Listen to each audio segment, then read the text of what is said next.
এই পর্যায়ে আপনাদের সামনে বক্তব্য রাখার জন্য বিনীতভাবে অনুরোধ করছি আজকের এই অনুষ্ঠানের সংগ্রামী বিপ্লবী প্রধান অতিথি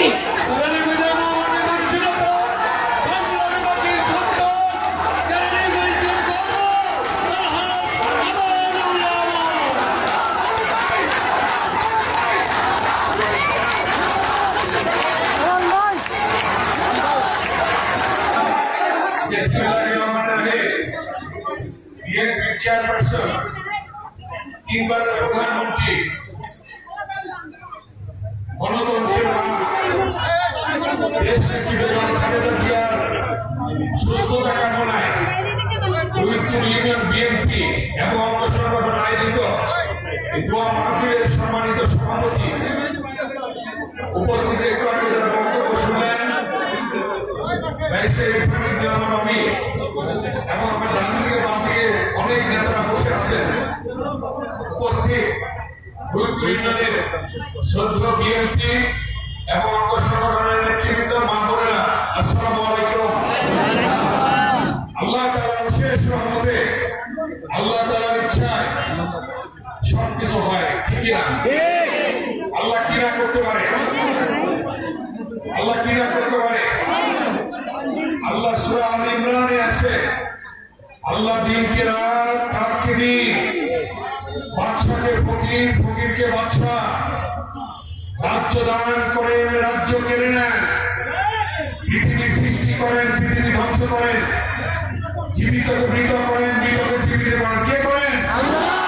কে করেন? আল্লাহ করেন। আল্লাহর তরফ থেকে সবকিছু হয়। অতএব আল্লাহর নাম নিয়ে সবকিছু করবেন ইনশাআল্লাহ। এই বাংলাদেশের স্বাধীনতার ঘোষক শহীদ রাষ্ট্রপতি জিয়াউর রহমান একজনের শাসনের পরিবর্তে বহুদলীয় গণতন্ত্র প্রবর্তন করেছেন। এই দেশে স্বৈরাচার মুক্ত বাংলাদেশ করেছেন এবং গণতন্ত্র পুনরুদ্ধার করেছেন দেশ নেত্রী বেগম খালেদা জিয়া। দীর্ঘ 16 বছর এই স্বৈরাচারী শেখ হাসিনার বিরুদ্ধে আন্দোলন করে আমাদের হাজার হাজার শহীদের রক্তের বিনিময়ে, ছাত্র জনতার রক্তের বিনিময়ে আমরা পেয়েছি আজকে নতুন করে স্বাধীনতা। এই স্বাধীনতা আমাদেরকে ধরে রাখতে হবে। এই গণতন্ত্র পুনরুদ্ধারের জন্য যারা শহীদ হয়েছে তাদের আত্মার প্রতি, ছাত্র জনতার আত্মার প্রতি আমরা আজকে আত্মার মাগফিরাত কামনা করি। আজকে ইলিয়াস আলী গুম হয়েছে, চৌধুরী আলম গুম হয়েছে, সুমন ছাত্র নেতা গুম হয়েছে, এমনি ভাবে 6 শতাধিক নেতা কর্মী গুম হয়েছে। তাদের ছেলেমেয়েরা বাবা কাকে বলবে জানে না, তাদের বাবা কোথায় আছে জানে না। আজকে এমনি ভাবে এই পর্যায়ে বাংলাদেশ হয়েছে। তাই আজকে বাংলাদেশে সামনে একটি নির্বাচন। আপনারা স্বৈরাচারের পতন দেখেছেন, কি করুণ পদ্ধতির মধ্য দিয়ে স্বৈরাচারের পতন হয়েছে, ঠিক না? সেই পতন দেখে আপনারা মনে রাখবেন, অন্তর্বর্তীকালীন সরকার হয়েছে, সেই সরকারের নেতৃত্বে একটি নির্বাচন হবে। সেই নির্বাচনে আল্লাহর রহমতে ইনশাআল্লাহ বিএনপি বিপুল ভোটে জয়লাভ করবে।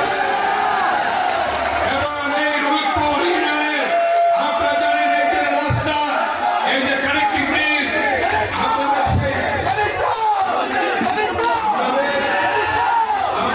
সে ঢাকা মহানগর, এইদিকে হামিদপুর, প্রত্যেকটা জায়গায় আমরা রাস্তা করেছি, আমরা ব্রিজ করেছি, আপলোড করেছি। এই রুইপুর ইউনিয়নে কোনো হাই স্কুল ছিল না, রুইপুর হাই স্কুল। আমরা সোনাকান্দা শহীদ রাষ্ট্রপতি জিয়াউর রহমান উচ্চ বিদ্যালয়, এগুলি কে করেছে? বিএনপি করেছে, খালেদা জিয়া করেছে। এগুলি মনে রাখবেন। সামনে যে অসমাপ্ত কাজ আছে, রাস্তাঘাট, স্কুল, কলেজ, মসজিদ, মাদ্রাসা, মন্দির, আমরা প্রত্যেক জায়গায় উন্নয়ন করবো ইনশাআল্লাহ। আপনারা ধৈর্য ধরে থাকবেন, আল্লাহর নাম নেবেন, সকলে ধৈর্য সহনশীলতা সহকারে আপনারা কাজ করবেন। এটাই কিন্তু আপনাদের কাছে আমার বিনীত অনুরোধ।